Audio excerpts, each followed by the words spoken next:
Dobré ráno. Už jsme na Kamenici.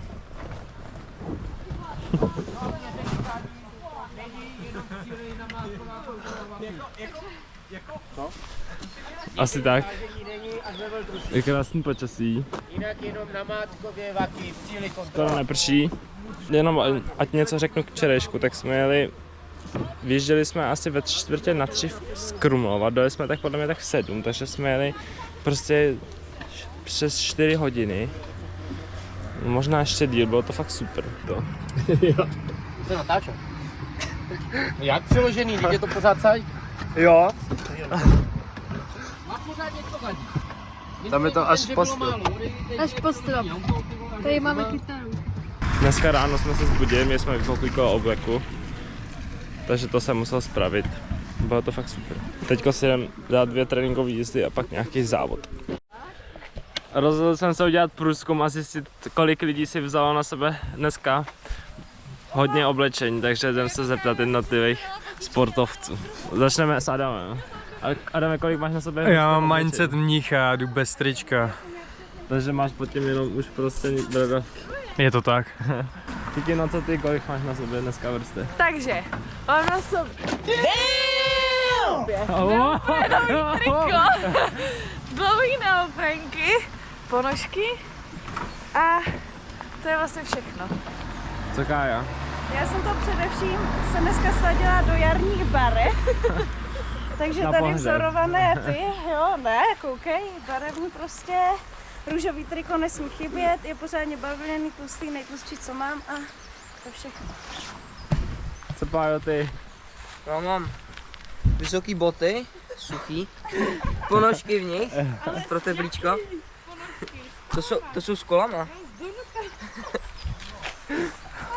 Tak jo. Neoprenky, dlouhý tričko a bundoška. Dobrý. Ještě jedna taková drobnost, a tamhle je třeba auto. A nevím, jestli to jde na něm vidět, ale jsou na něm kousky sněhu prostě. Dobrý, co? Já pierdole, já jsem tady viděl takový pěkný kajak plastový, posněhovaný. A teď už svítí sluníčko, tak je to dobrý. Už nejsou 3 stupně, ale už jsou 4. Možná 4,5. Adam už za mnou pádlo.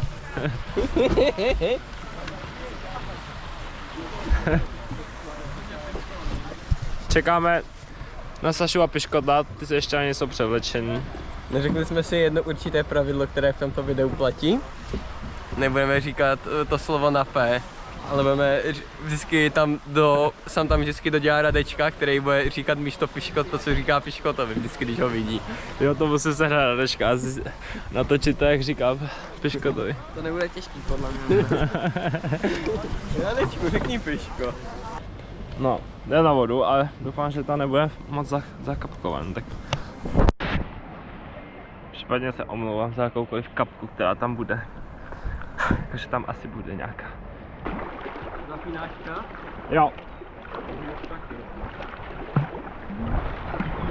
Tady na rozdíl od sušice už tady něco bude pod startem za chvíli. Tady je zatím ale dost podobný, protože tady není žádná voda. Dobrý na tomhle je, že než člověk vjede do nějaký divočiny, tak se hezky zahřeje.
A few moments later.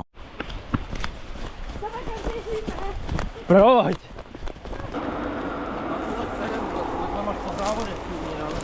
Tak když už jsme tady. Co budeme stihnout, jakoby, ale. No to jo. Už jsme našli cíl cesty.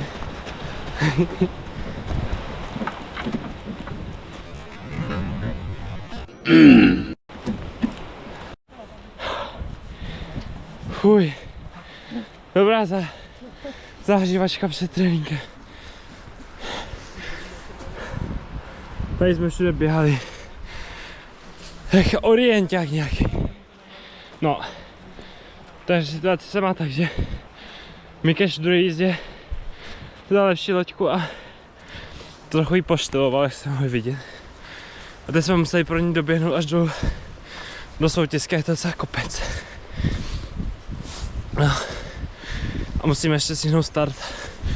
To je tak za 15 minut a jsme tady schovaní v údolí.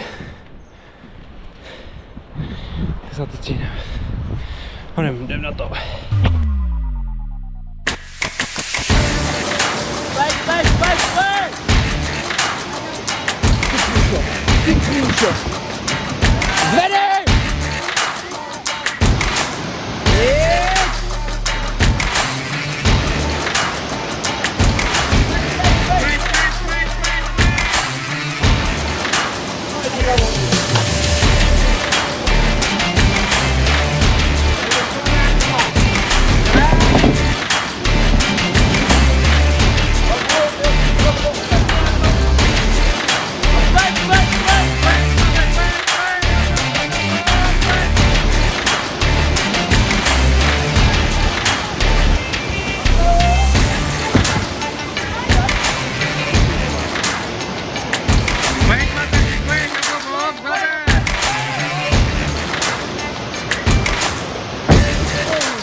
Akorát jsme dělali závod. Zima jak ještě větší než předtím, viď Pájo?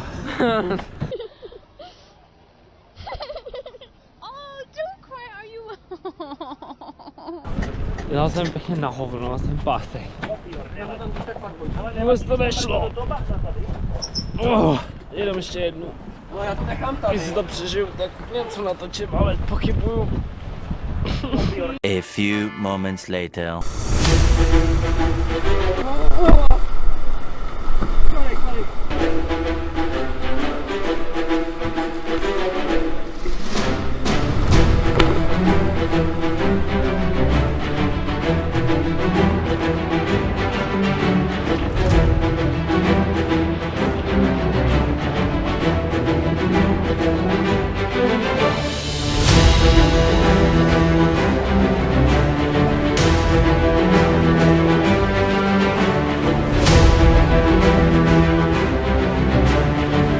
Stop it. Get some help. The next day. Do piče.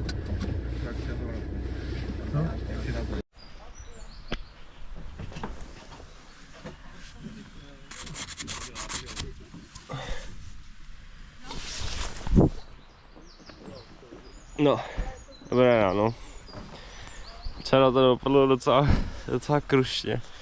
Jak jsem říkal, že to asi nepřežil, tak jsem to moc nepřežil, ale jako dobrý. Bylo to docela rychlá plavba. A ráno mě to docela zahřálo, takže to bylo docela dobrý. Tam je autista a mluví do kamery. Jo.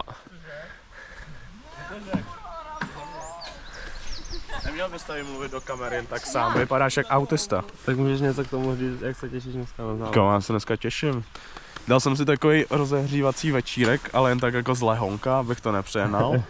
Protože bez alkoholu to včera moc nefungovalo. Takže jsem to tam dneska poslal. Cože? Takže jsi dneska nalitej. Jo. Ne, to ne. Vylazená forma na mistrák prostě. Co jsme tady povídal do té kamery? Jak jsem včera šlápnul. Ježišmarja, ty jsi kopyto. Já jsem taky šlápla. Ty jsi Já taky kopyto. eskimoval. A mám plnou loď vodě, jsem si chtěl vyhoubičko a ta houbička je jaksi... Kámo, co to je? Dám ti 20 korun, když To to vypadá sníš. jak kámo 40 let starý perník. Jo, ale brutálně. No, takže tak.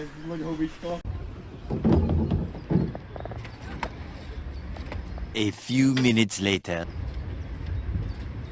6.5 hours later. 1 eternity later. Ale já si myslím, že tohle... Vůbec se na to nekoukej. Já myslím, že to tomuhle. Už Podle mě to, No. podle mě to Sam a Nagano tohle nelepili. Myslím si, že to není jejich práce. No to je přesně naše práce, takhle jsme to zalepili na rypně.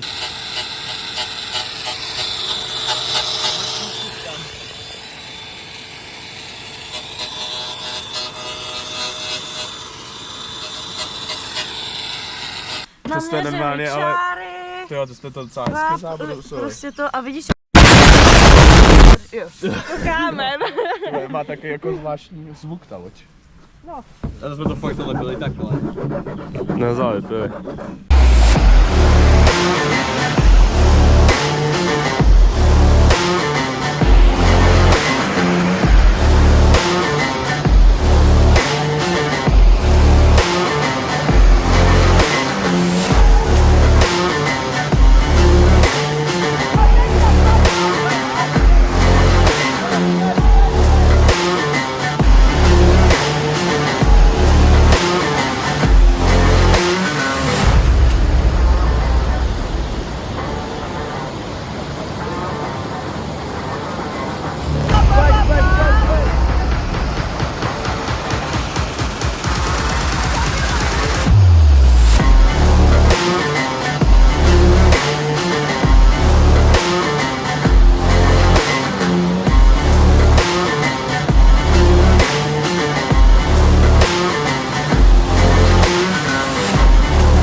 To je tak nějak všechno k tomu videu.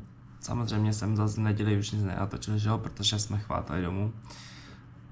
Stihli jsme to podstatně rychleji než předtím. Ale ještě něco důležitého, co jsem tam neřekl, tak že ten závod v neděli se mi docela povedl. I přesto, že jsem nebyl úplně moc dobře, tak jsem dokázal zajet 3. místo, což je docela dobrý.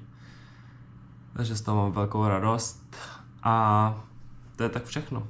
Takže doufám, že se ti video líbilo, pokud jo, tak dej like a odběr, protože mě to dost pomůže a bude mě to motivovat, abych zase udělal nějaký další nový video. Tak se měj hezky.